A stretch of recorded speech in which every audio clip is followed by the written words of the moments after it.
DC की वजह से एक बच्ची का कत्ल हुआ है। देखी मेरा राब्ता अल्लाह के साथ है। लगना चाहिए बच्चे की जान चली गई है। बस उसी तरह अगर अस्पताल में मेरी बच्ची पहुंचती 2-1.5 घंटे से डॉक्टर इलाज करते उसका। डीसी डोडा, आपको अल्लाह के सामने, भगवान के सामने भी जवाब देना होगा। अभी 3 दिन हो गए उमर अब्दुल्ला साहब ने इस पे खाली ताज़ीद की है और कुछ नहीं किया है। अगर वहाँ की हालात इस वक्त आपको ठीक करनी है तो महराज को बाहर छोड़ना पड़ेगा।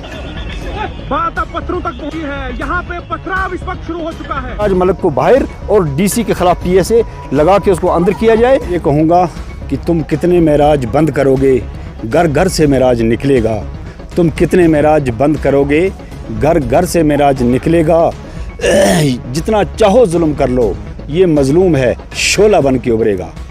आप क्या समझते हैं कि महराज को अंदर जेल में बंद करके तो हम अपने सिस्टम को ठीक कर देंगे? नहीं होगा। ये जमहूरियत है, ये हिंदुस्तान एक ऐसा मुल्क है जिसके कानून के लिए हमारे बुज़ुर्गों ने कुर्बानियाँ दी हैं, तब जाके हम यहाँ सेफली इस मुल्क के अंदर रह रहे हैं, क्योंकि हमारे मुल्क का कानून सबसे बड़ा है।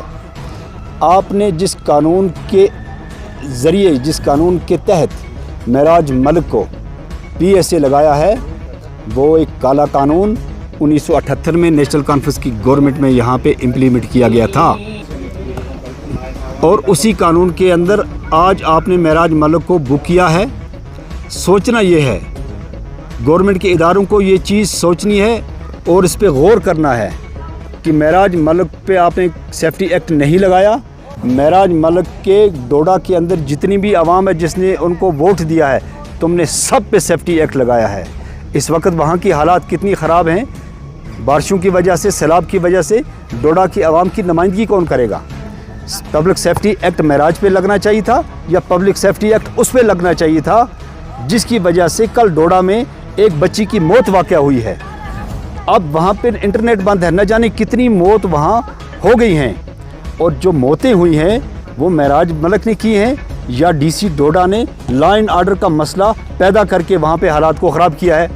महराज मलिक पिछले 1 साल से अकेला लड़ रहा है। कभी भी महराज मलिक ने ये नहीं कहा कि पब्लिक सड़कों पे आए, पब्लिक प्रोटेस्ट करे, पब्लिक यहाँ पे आए। अगर ऐसा किया होता तो यकीनन सारे कहते कि पब्लिक को उकसा रहा है और यहाँ पे पब्लिक सेफ्टी एक्ट का मसला बनता है। महराज अकेला लड़ रहा था एडमिनिस्ट्रेशन के साथ और आज महराज को अंदर गैर कानूनी तौर डाल के जिस तरह पब्लिक बाहर निकली है, इसका ज़िम्मेदार कौन है? इसका ज़िम्मेदार डीसी डोडा है, जो एक पब्लिक के नुमाइंदे की बात नहीं सुन रहा था। बात सिर्फ इतनी है, सोचने की बात है। आपने भी देखा, मैंने भी देखा, सब ने देखा। एक डिस्पेंसरी का मसला था और लोगों का नुमाइंदा डीसी को जाके बोलता है कि ये करना है, इस गरीब को इसकी पेमेंट करनी, इसका किराया देना है, और डीसी उसका किराया खा रहा है। उसने डीसी ने लोन दिलवा के उसको मजबूर करके बिल्डिंग बनाई कि हम आपको सेंटर दे देंगे, और फिर उसने लोन पे सेंटर बनाया। फिर डीसी डोडा ने किसी खड़पेंच को वो सेंटर दे दिया।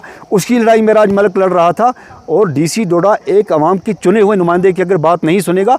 अब PSA डीसी डोडा पे लगना चाहिए था या PSA आवाम के नुमाइंदे पे लगना चाहिए था? और जिस गैर कानूनी तौर पे PSA लगा है वो तो किसी कानून, ये तो अंधा कानून है। हम जिस मुल्क के कानून की बात कर रहे हैं वो सबसे ऊपर है। और इस वक्त जो कानून चलाया जा रहा है वो एक हुकूमत के नज़रिए पे चलाया जा रहा है, किसी प्रेशर के ज़रिए चलाया जा रहा है। ये तो कानून नहीं है, ये तो एक ऐसी चीज़ आप मनमानी अपनी कर रहे हो, जो मर्ज़ी सो कर रहे हो। अब मसला ये है, अगर वहाँ की हालात इस वक्त आपको ठीक करनी है तो महराज को बाहर छोड़ना पड़ेगा। महराज को बाहर छोड़ दो, आप देखो 1 सेकंड में आवाम अपने अपने घरों में चली जाएगी। पुरअमन तरीके से डोडा ठीक हो जाएगा। डोडा के साथ साथ रियासत के दूसरे इलाके जो हैं उनमें भी हालात ठीक हो सकती हैं। ये तभी मुमकिन है जब महराज मलिक को बाहर और डीसी के ख़िलाफ़ PSA लगा के उसको अंदर किया जाए। कल जो कत्लेआम हुआ है, जो मारदाड़ हुई है, उसका ज़िम्मेदार डीसी डोडा है। और इंतज़ामिया को ये सोचना चाहिए कि ये जुल्म जो हुआ है ये डीसी डोडा की वजह से हुआ है, एक आदमी की वजह से। देखो, उल्टा चोर कोतवाल को डांटे, ये वही मिसाल आई। जुल्म डीसी की वजह से हुआ और अंदर उस गरीब के बच्चे महराज को कर दिया। महराज जुल्म के ख़िलाफ़ खड़ा हुआ था, महराज आवाम की आवाज़ बना था, महराज मजलूम की आवाज़ बना था, महराज बेज़ुबान की आवाज़ बना रहा था। और 80 साल के इस कचरे, इस गंदखाने के ख़िलाफ़ महराज खड़ा हुआ था। महराज जैसे लीडरों की ज़रूरत है, महराज जैसे लोगों की ज़रूरत है इस सिस्टम को ठीक करने के लिए। अगर गालियों की वजह से या बदअखलाक़ी की वजह से PSA लगता तो BJP के लोग डिबेट्स में आके किस तरह गालियाँ देते हैं तो पीएसए फिर उनके खिलाफ ही लगना चाहिए था। या बीजेपी के बगैर किसी भी पार्टी के लोग एक दूसरे को गालियाँ देते हैं तो फिर तो पीएसए उनके खिलाफ लगना चाहिए था। गाली पीएसए के साथ इनका कोई टच नहीं है। पीएसए वो चीज़ है जहाँ पे पब्लिक की सेफ्टी ना हो, जहाँ पे पब्लिक का नुकसान होता खुदा न खास्ता आग लगने का ख़तरा हो, मार दाड़ का ख़तरा हो, पीएसए उसको कहते हैं। ये गाली गलोच, और गाली गलोच पे महराज उस वक्त उतरा है। हम उस बात की ये नहीं करते हैं कि उसने अच्छा किया, मैं कहता हूँ उसने ठीक नहीं किया। लेकिन एक बंदा आवाम का चुना हुआ नुमाइंदा 50 बार डीसी को कहता है कि इस तरह करना है, डीसी जानबूझ के उसको इग्नोर करता है, फिर उन लोगों के साथ वो मिल जाता है जो दलाल हैं बीच में। दलाल कहने से अगर पीएसए लगता है तो फिर कितने के खिलाफ लगाओगे आप? फिर तो सब के खिलाफ लगने चाहिए। दलाल कोई गाली नहीं है, दलाल ये है किसी दलाल आपस में मिलकर दलाली करते हैं। तो दलाली का लफ्ज़ इस्तेमाल किया महराज ने, उसकी वजह से ये तूफ़ान कर दिया। और अकेला लड़ रहा था, आवाम साथ नहीं थी, खड़ी नहीं थी, आवाम थी घरों में थी, आवाम की नुमाइंदगी कर रहा था। अब महराज की वजह से आवाम निकली है, इसको कौन संभालेगा, इसको कौन कंट्रोल करेगा? इसको कंट्रोल महराज करेगा। और मैं डोडा की आवाम को मुबारकबाद पेश करता हूँ कि डोडा की आवाम समझदार है, बाशऊर है, तालीमी याफ्ता है। उन्होंने एक गरीब के बच्चे को खड़ा करके अपनी नुमाइंदगी के लिए ऐसे बंदे को खड़ा किया जिसने वाकई तौर उनकी नुमाइंदगी की।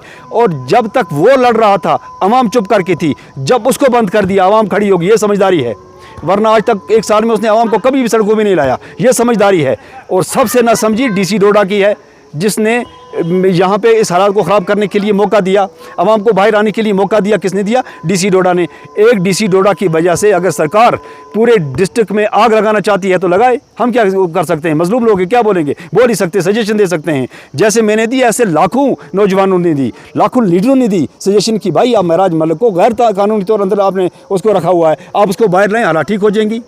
अब हम किस आइडियोलॉजी पे चल रहे हैं? हमारी गवर्नमेंट किस आइडियोलॉजी पे चल रही है? हमारी गवर्नमेंट इस वक्त फ़ौज और पुलिस को आवाम के आमने सामने क्यों ला रही है? हमारी फ़ौज एक अच्छी फ़ौज है, हमारी पुलिस एक अच्छी फ़ौज है। मैं पुलिस और फ़ौज के इदारों से ये गुजारिश करूँगा, जो उनका मनसब था, जिसके लिए आपको आवाम सलूट करती है, आप उसी जगह पर रहिए। इस पॉलिटिक्स के गंदखाने में आके अपनी आवाम के सामने आमने सामने आने की कोशिश ना करें, इसको कंट्रोल करने की कोशिश करें। रात में एक वीडियो देख रहा था जिसमें हमारे पुलिस के नौजवान मजलूमियत की हालात में नौजवानों का मुकाबला कर रहे थे। इधर से भी मेरे मुल्क का नौजवान है, इधर से भी मेरे मुल्क की फ़ौज खड़ी है, और इस सियासतदानों की वजह से आमने सामने उनकी कोई दुश्मनी नहीं है।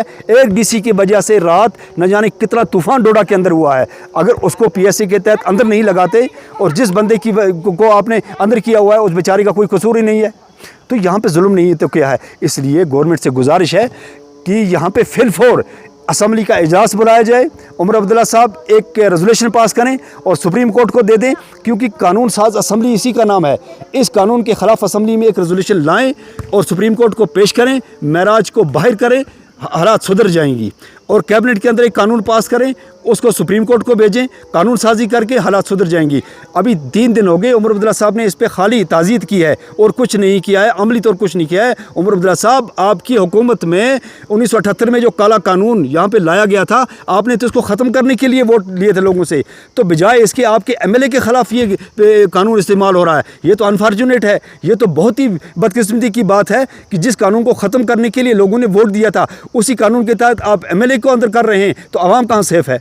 डीसी एक ऑफिसर है और महराज मलिक अवामी नुमाइंदा है।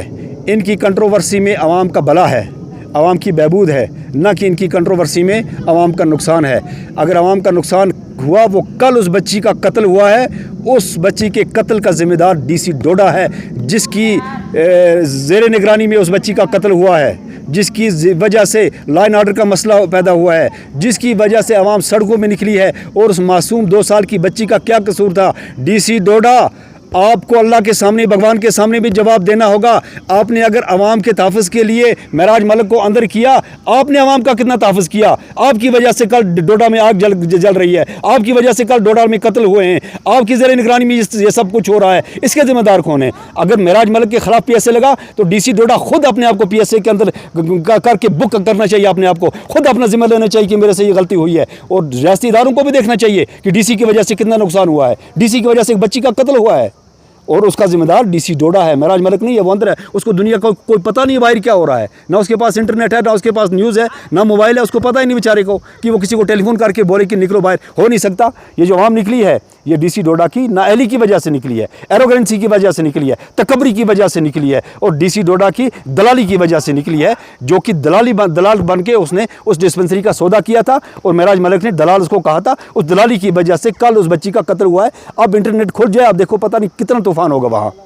हालात को देखकर जिस तरह डोडा में आग जल रही है, सैलाब से लोग मुतासर हुए हैं, उन चीज़ों को देखकर अक्ल का दाखिल लेना चाहिए। महराज मलिक को फ़ौरन छोड़ दो। मेरी आपकी चैनल के माध्यम से ये अपील है वाइस प्रेसिडेंट ऑफ इंडिया से कि कानून की बालादस्ती होनी चाहिए, कानून इम्प्लीमेंट होना चाहिए। इस मुल्क का कानून जो है वो मजबूत होना चाहिए। आज इस मुल्क के कानून को कमज़ोर करके ब्रिटिश का नज़रिया जो यहाँ पे एक चाल से चलाया जा रहा है, जो बरतानिया हमने यहाँ से निकाला था, उस बरतानिया के नज़रिए पे जो कानून फिर दोबारा लाया जा रहा है, इसको हिंदुस्तान की आवाम कभी एक्सेप्ट नहीं करेगी। इस कानून के लिए हमारे बुज़ुर्गों ने कुर्बानियाँ दी हैं, हमारे बुज़ुर्गों ने अपने जवानियाँ कुर्बान की हैं। प्रेसिडेंट ऑफ इंडिया से गुजारिश है कि इस मुल्क के कानून की बालादस्ती के लिए जितना मुमकिन हो सके आपको करना पड़ेगा, तब जाके हमारे मुल्क की जो शान है दुनिया के अंदर, वो शान रफ्ता जो है वो बरकरार रहेगी। अगर कानून की बालादस्ती यहाँ नहीं रही तो हमारे मुल्क की छवि पे एक दाग लग सकता है। ये थे हमारे साथ पॉलिटिकल और समाजी कारकुन अता मोहम्मद। इनका रद्द अमल क्या था वो आप सब ने सुना, और आम लोगों का रद्द अमल क्या कुछ है वो ज़रूर अपने कमेंट बॉक्स में आप मेंशन कीजिएगा। मैं बेगारिफ हूँ वैली ऑनलाइन न्यूज़ के लिए।